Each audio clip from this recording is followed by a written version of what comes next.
Boys, it's hot. It's really hot. Good morning. I hope you're all having a splendid fucking day. It's bad out here, man. It's 95 degrees in Maine right now. We usually get like a couple 95 to 100 degree days a year. But like, bro, this shit hot. Like, the sun hurts today. It's really inconvenient, if I'm being completely honest. Carla cheated for that, I'm not gonna lie, and it was insider trading. She literally knew when I was going live. Nin, good morning. Lesh, good morning. Blotto, Fupo, Padinsky, all my lurkers. Hope you guys are having beautiful days. It's like 80 here and I don't like it. Yeah, it's, if I could describe it simply, too fucking hot today. Too fucking hot. Thank you, Grenade. I appreciate you, my goat. It is a problem. I just went outside to smoke. And I worked up a sweat. The other Fractal CMs except for Fractal 100 today. Excuse me? What do you mean? For some reason, I can't find a group to practice 100. Probably because nobody has the fucking agony res for it. I still need to get more Ascended and Lego gear before I even get to that point. I have 78, and then if I slap another piece... Oh, I have to get another Ascended piece. Meaning the LFG? I mean...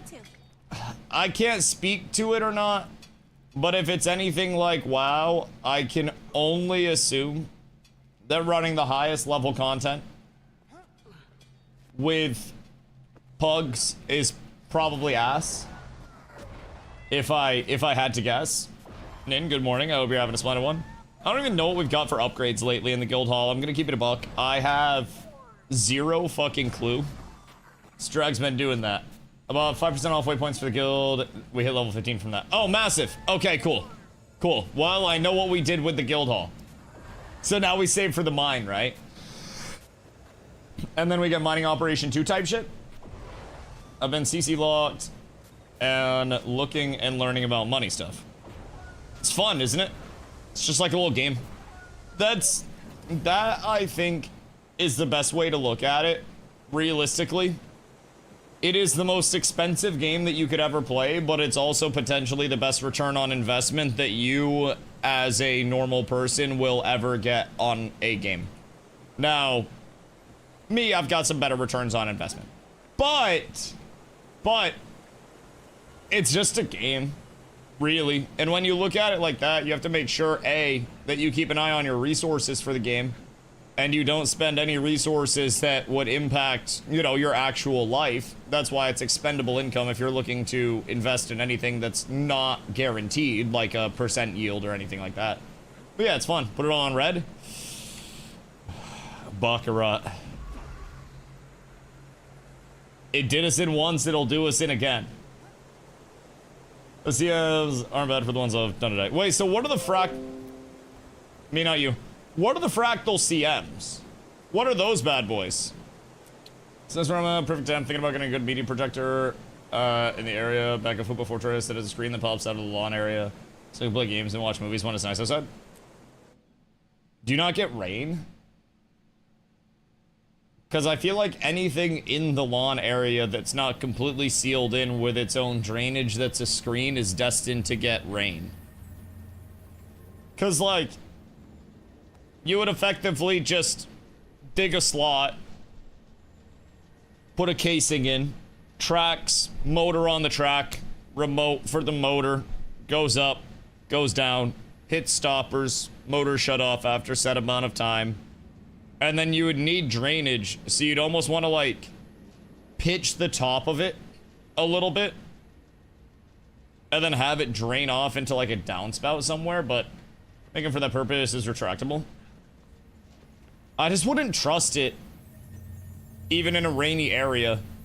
Because then you have groundwater seep, and groundwater seep can get everywhere. Like, yeah, you can have a single piece case that you just put in that's, like, very, very, very water resistant. But even then, what happens if there's, like, I don't know, root